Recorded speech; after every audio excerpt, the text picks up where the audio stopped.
Well, we do live in a culture that does send beams out the message, more is usually better. The high-tech solution is the best solution.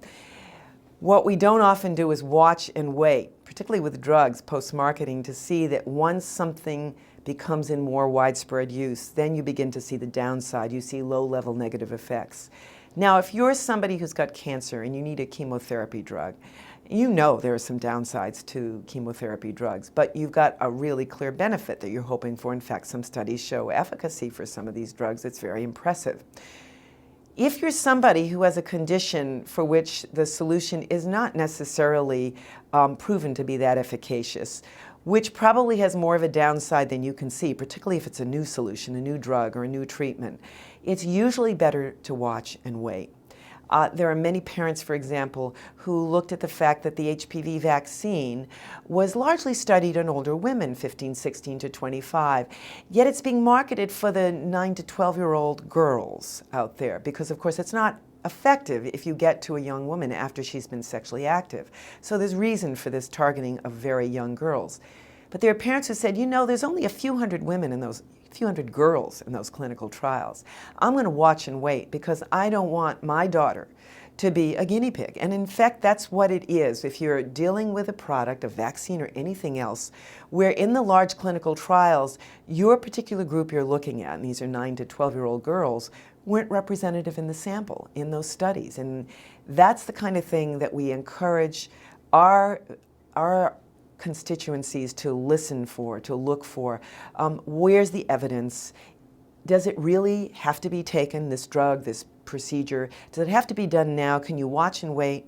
And we also want to caution women about elective procedures. So many women are jumping on the cosmetic surgery bandwagon.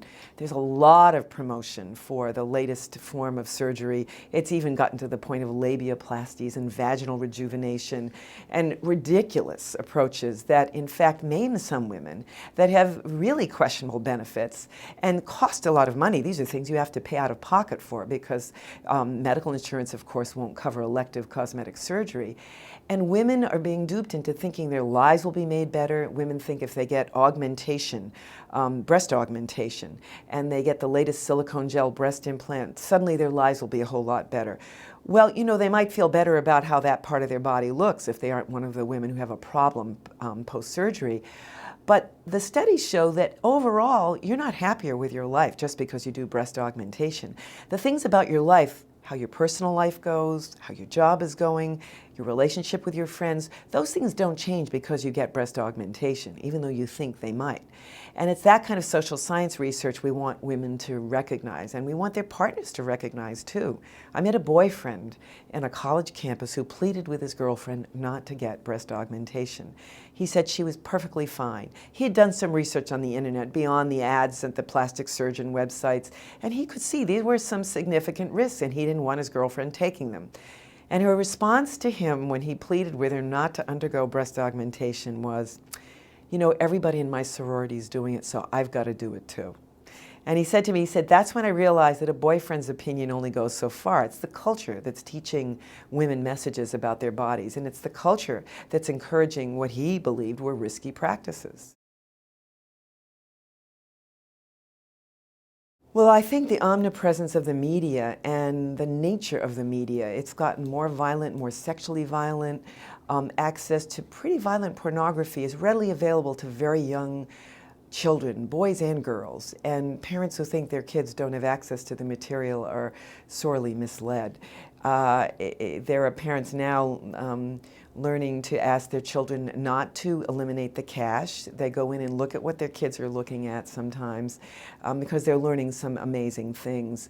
The fact is that we will not be able to offset this incredible impact of mass media, except insofar as we talk about these issues, we bring the conversation to the dinner table, we watch some of these things with our kids, that we ask our kids to become better deconstructors of media. There are so many misogynistic messages that lead even young women to think about themselves in pejorative ways that it's scary to me as someone who didn't grow up with all this around me. I was more protected from it. I think the worst I could do was go into my uncle's closet and find his stash of Playboy magazines and flip through them. But I didn't see the kind of really violent pornography that's out there and steady fare, and especially for young men who then expect certain things of young women they become involved with. They consider this normal and routine. And I know some filmmakers are taking this on. I will say that one of the routes to educating young people about all of the misinformation and sometimes the strange ideologies that become embedded in our brains without our realizing it is to really follow the talented young documentarians who are trying to get at some of these problems. They're getting at the food supply, they're getting at pornography, they're getting at sexuality, they're getting at all manner of issues that I consider social problems now, but they're doing it with good humor, they're doing it through interviews, through personal storytelling. They're really finding a way to grab the attention of young people who are bombarded with messages from everywhere. You know, it's everything from texting and apps and, you know, for your phones and, you know, your favorite programs, which of course you can see at any time of day through TiVo or on the internet. You can literally be saturated with media that may or may not be inclusive of correct information, accurate information. Just take tobacco in women, for example.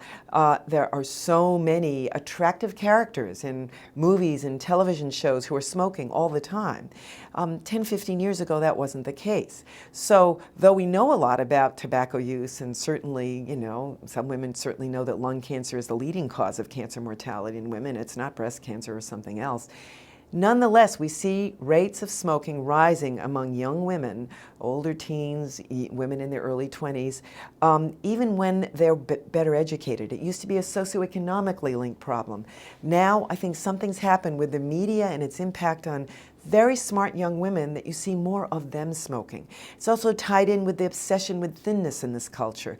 A little weight on your body is a good thing.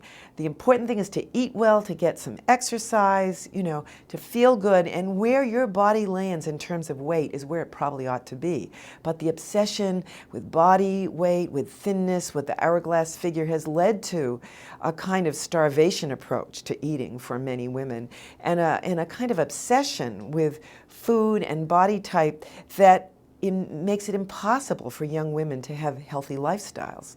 And that's part of what we're up against, is we've got media selling all kinds of starvation diets, ideas, all kinds of ideas about body image that really run against the grain of what's healthy. And we need sane voices wherever they can be found, on the internet, occasionally in a community setting, who'll say, stop, wait. And our favorite advice to young girls is don't buy the standard glossy magazines filled with ads and articles that will lead you to self-loathing. They will lead you to body hating. Instead, don't read them, throw them away. If you're young, get magazines like Teen Voices, magazines that are explicitly about rejecting these mainstream media messages that lead us to be totally dissatisfied with who and what we are, that lead us to be primarily consumers of products and procedures rather than contributors to our community, to society, you know, people with brains and ideas and people who can make great contributions to making this world a better place. If we're spending all our time dieting and buying every single product under the sun and analyzing all these ads in the magazines that we read, we don't have time to join the community efforts that make this world a better place. There's no question that it's innate among human beings to want to adorn our bodies, to want to wear interesting clothes, to pierce our bodies, to do all kinds of things that make us look interesting, different, to make a signature statement. There is nothing wrong with that, unless we start doing things that really pose significant harm to our health. And then we should be doing it only with our eyes open.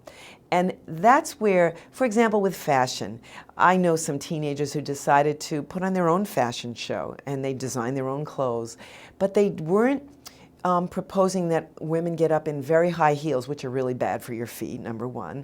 They weren't proposing that women wear constrictive clothing that makes it really hard to move around, or clothing that they didn't feel good in. They chose clothing they felt really good in, and they chose clothing that would be reasonable in terms of what somebody could produce, wouldn't be so totally expensive that only rich people could afford it. I mean, that's part of the problem, is that we've created a culture where everybody is supposed to aspire to or emulate the most expensive thing on the market, or what the very rich folks are doing, rather than what really would be fun for us. And it might not be what rich folks are doing. It might be what we think looks good, feels good, and it goes. The same goes for food. I mean, we can bring locally grown vegetables that taste great, even to the inner city, and we're doing that with projects that prove you can get really good food, tasty food, and you don't have to buy plastic food filled with chemicals that are actually known to harm our health.